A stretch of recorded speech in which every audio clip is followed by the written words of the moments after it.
சதுரங்கப்பட்டினம் அரசு மருத்துவமனையில் மருத்துவர்கள் இல்லாமல் செவிலியர்கள் பிரசவம் பார்த்ததால் குழந்தை உயிரிழந்ததாக தந்தை பரபரப்பு பேட்டியளித்துள்ளார். செங்கல்பட்டு மாவட்டம் கல்பாக்கம் அடுத்த வாயலூர் பகுதியைச் சேர்ந்த துரைராஜ் என்பவரின் மனைவி சுஜாதா இரண்டாவது பிரசவத்திற்காக சதுரங்கப்பட்டினம் அரசு மருத்துவமனையில் சிகிச்சை பெற்று வந்துள்ளார்.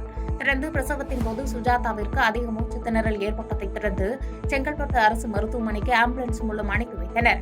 அங்கு மருத்துவர்கள் பரிசோதனையில் குழந்தை ஏற்கனவே வயிற்றில் இறந்தது தெரியவந்த நிலையில் உடனடியாக சுஜாதாவிற்கு பிரசவம் பார்த்து இறந்த நிலையில் குழந்தையை வெளியே எடுக்கப்பட்டது.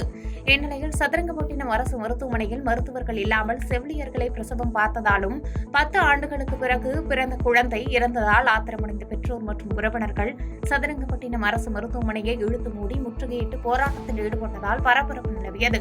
மருத்துவர்கள் இல்லாமல் செவிலியர்களை மருத்துவம் பார்ப்பதால் இதேபோன்ற இழப்பு ஏற்படக்கூடும். அதனால் செவிலியர்களை பணிமாற்றம் அல்லது பணி நீக்கம் செய்ய வேண்டும் என்று உயிரிழந்த குழந்தையின் தந்தை துரைராஜ் பரபரப்பு பேட்டியளித்தார். இதற்கிடையில் அங்கு மருத்துவம் பார்க்க வந்தவர்களிடம் செங்கல்பட்டு மருத்துவமனைக்கு அல்லது தனியார் மருத்துவமனைக்கு சென்று மருத்துவம் பார்த்துக் கொள்ளுங்கள் என்று பேசியது பரபரப்பை ஏற்படுத்தியது.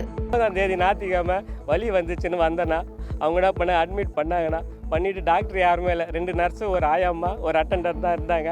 பிரசவம் பார்க்குறேன்னாங்க. 3 மணிலேருந்து வலி அதிகமாக ஸ்டார்ட் ஆகி கத்த ஆரம்பிச்சுட்டு வலி தாங்க முடியல. போய் பண்ணாங்க, ப்ரெஸ் பண்ணி ஒரு நர்ஸு இந்த இடத்துல ப்ரெஸ் பண்ணி இன்னொரு நர்ஸு அட்டெண்டர் அந்த ஆயாம்மா போய் பாத்ரூம்லாம் கழுவிச்சு கொஞ்ச நேரம் கழிச்சு பார்த்தா கை க்ளவுஸ் போட்டு வந்து கையை உழுது என் பாப்பாவில் பார்க்க கூடியது. நான் உள்ளே போனேன். உள்ளே போய் பார்த்தா அந்த ஆயாம்மா பிரசவம் பார்க்குது. அது ஆயாம்மா பார்க்கலாமா என் குழந்தை. அதுக்கப்புறம் கொஞ்ச நேரம் கழிச்சிட்டு ஏம்மா உங்களுக்குலாம் வேலையே இல்லையாம்மா, டென்ஷனாக திட்டிட்டு நாங்கள் வீட்டுக்கு போத்தாவில் சொல்லிவிட்டு வெளியில் வந்து ஆம்புலன்ஸ் வர வச்சாங்க. செங்கல்பட்டு இட்டு போகிறதுக்கு ஒரு 6:45 இருக்கும். செங்கல்பட்டில் ஏறும் போது அவங்க கேட்குறாங்க, நர்ஸே கேட்குறாங்க வயிற்றில் அசைவு இருக்கான்ட்டு. அசைவு இல்லைன்னு ஓடியும் நான் கேட்குறேன், என்ன சிஸ்டர் அசைவு இல்லைன்றீங்க? டக்குன்னு என்னை ஆம்புலன்ஸ்லேருந்து வெளியில் அனுப்பிச்சிட்டு கதவை சாத்திட்டு நான் ஃப்ரண்ட்டில் உட்காடுறேன்னு என்னை ஆம்புலன்ஸில் கூட ஏற்றலை. செங்கல்பட்டுக்கிட்டுன்னு போயிட்டாங்க. போனவொடனே 8/21 என் பாப்பா பிறந்தது. எப்படி எடுத்தாங்கன்னு தெரியல.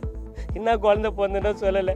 அந்த 2 நர்ஸு உள்ளே போனவங்க மதியம் நைட்டு வேறு சாயங்காலம் வரையும் இருந்தேன். குழந்தை அவங்க வெளியிலே வரல, அப்படியே பேக் சைடில் போயிட்டாங்க. ஆம்புலன்ஸ் டிரைவரும் பாதகம் செய்பவரை கண்டால் நாம் பயங்கொள்ளலாகாது பாப்பா, மோதி மிதித்து விடு பாப்பா, அவர் முகத்தில் உமிழ்ந்து விடு பாப்பா.